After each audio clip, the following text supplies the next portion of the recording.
Ini karakter yang sangat challenging buat aku karena apa yang dialami oleh Nadia, proses perjalanannya dia dari yang down banget, stres, depresi, tertekan, lalu sempat membenci apa yang dialami sampai seperti marah ke diri sendiri, ngerasa dirinya kotor sampai bisa bangkit lagi. Dan di sini yang spesial adalah sebetulnya sebagai Nadia, dia kan korban, tapi dia tidak mendapatkan kemenangan yang sepantasnya dia dapatkan karena dia korban.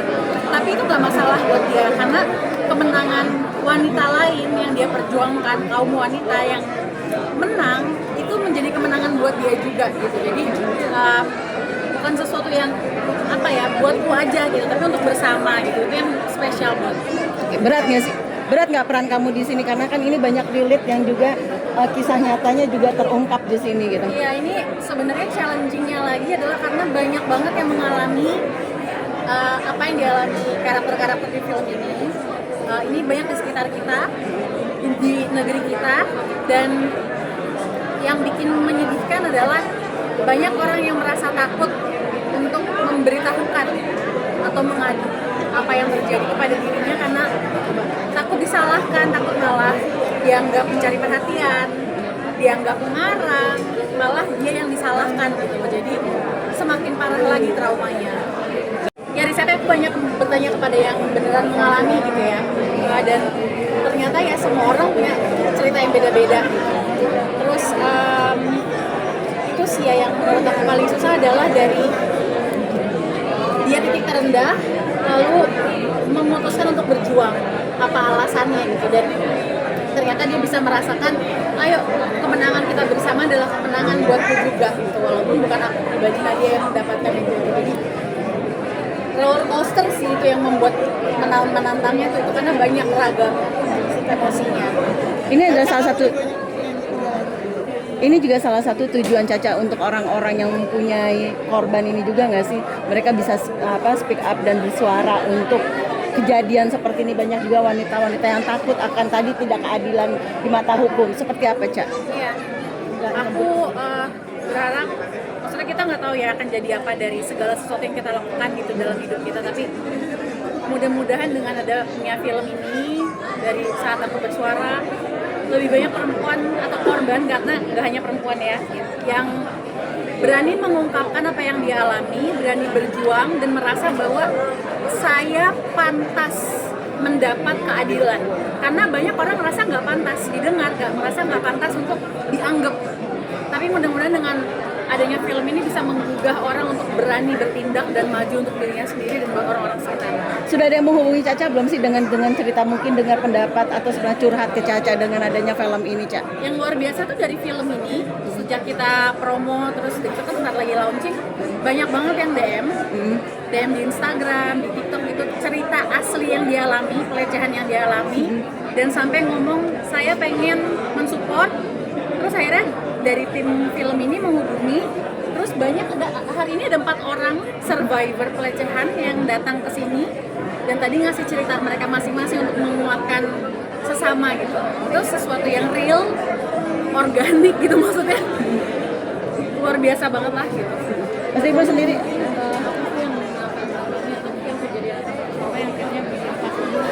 menggarap film ini.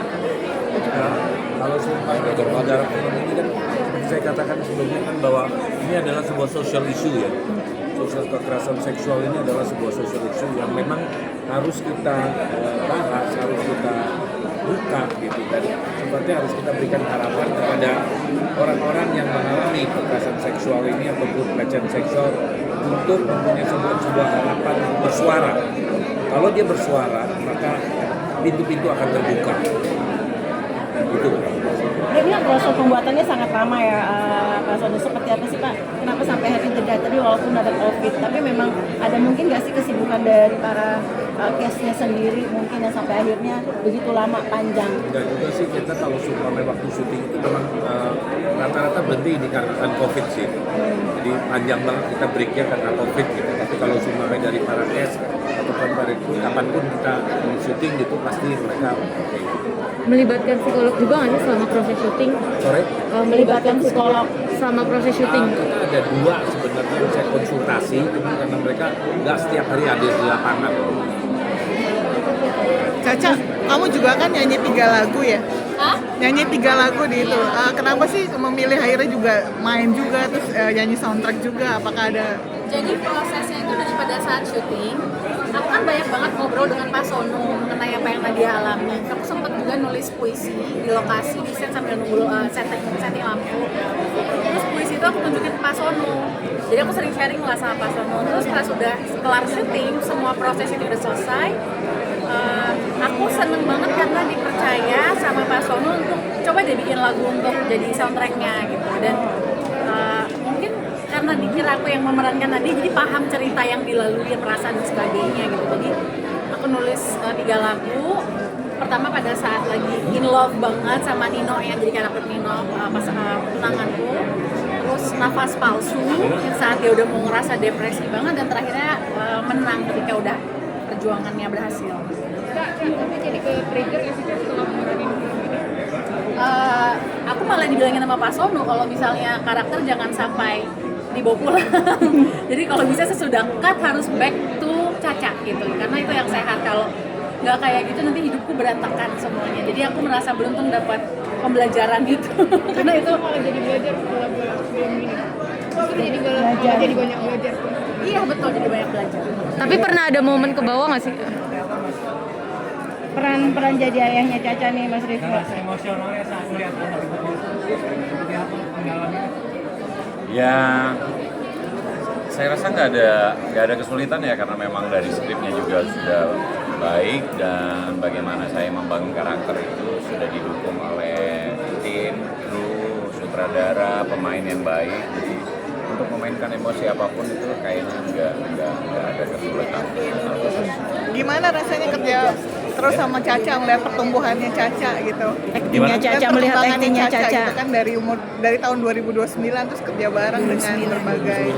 Ya, Caca ini paket lengkap sebenarnya ya. Dia itu punya tabungan emosi itu yang mungkin di atas rata-rata pemain lainnya. Cuma mungkin kesempatan yang diberikan ke Caca itu karena memang image kan kita selalu penonton, sutradara, produser selalu melihat itu ya.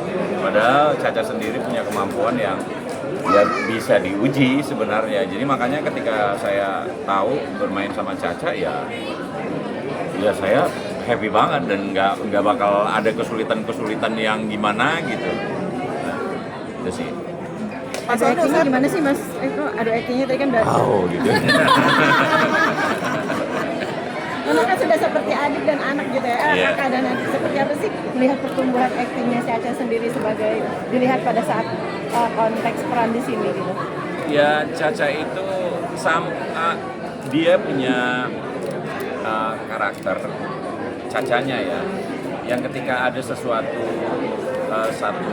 adegan yang membuat dia belum bisa mencapai itu, dia itu kelihatan banget dari wajahnya, dari sikapnya sehari-hari, gamangnya, bingungnya, tapi dia selalu penasaran dan pengen cari, sini nanya, terus diam, ngulik lagi, tiba-tiba dapat gitu. Jadi emang ada ruang internal yang dia bangun dan dia endapin sendiri, dan dia doang yang tahu gitu. Nah kalau kita yang melihat dari luar itu, oh ini lagi proses ini lagi ini. Jadi kita udah tahu sama tahu, jadi nggak gitu sih. Cak, pada saat acting nangis terus dirimu harus babak belur itu, untuk lebih kenanya lagi, ngedalaminnya lagi gimana sih Cak? Apakah lo mengingat-ingat yang memang ketika ada korban kah, ada seperti apa sih Kak? Ketika lo bisa mengeluarkan air mata dengan terus itu gitu, sebisa itu gitu actingnya, totalitasnya. Ya kalau yang lagi udah babak belur itu sih merasakan, kalau yang aku ingat waktu itu aku merasa pengen banget minta tolong tapi nggak berdaya gitu, nggak berdaya dan terus menerus ditempa kan, itu kan dalam keadaan lagi itu kan pelecehan itu. Jadi gimana sih tidak sanggup berjuang karena memang nggak hanya ditahan secara emosional, secara mental, tapi secara realita dan secara fisik pun juga dihancurin gitu loh. Jadi yang ada energi yang keluar hanya frustrasi gitu. Tidak berdayaan dan jadi frustrasi, yang mau marah juga nggak bisa ya, yang keluar ya cuma jadinya air mata tapi yang nggak ada gunanya juga gitu ya, nggak tahu namanya apa ya. Caca kan Iya. punya anak perempuan remaja juga ya, Caca, jadi lebih aware apa? Ya, nah kalau itu sih, kalau itu kan soal gimana aku mengedukasi sebagai orang tua ke anak perempuanku juga ya. Jadi itu udah udah hanya dari sejak dia ABG lah, dari kecil pun udah aku ajarkan apa yang iya, yang boleh, apa yang berbahaya, apa yang lawan jenis itu normal untuk dilakukan, mana yang big no, apa yang red flag gitu lah. Jadi itu sesuatu yang penting banget. Cak, korban untuk ini dong ya, pesan nggak untuk Orang-orang yang disampaikan, Caca, ada yang disampaikan buat penyintas. dirinya, mungkin ada pesan untuk korbannya. Ya, pesan dari aku, gak akan ada yang nyelamatin kalian kalau kalian sendiri gak nyelamatin diri kalian sendiri. Gak akan ada yang bisa nolong kita kalau kita merasa gak pantas ditolong dan kita gak mau berjuang. Ketika kita udah menyerah, mau ada 1000 orang powerful, punya uang, punya koneksi menolong kita, kalau kita say no, kita akan udah selesai. Jadi kita harus bergerak dulu dan pertolongan akan datang. Dan ini sebenarnya sebagai simbol atau bentuk bahwa hari ini yang kita lihat saat aku bersuara adalah sosok perempuan yang diperkosa. Tapi film ini lebih universal, bahwa banyak juga laki-laki yang menjadi korban. Gitu. Jadi ini film ditujukan bukan hanya untuk perempuan, tapi semuanya, agar tidak lagi terjadi kejahatan-kejahatan yang serupa.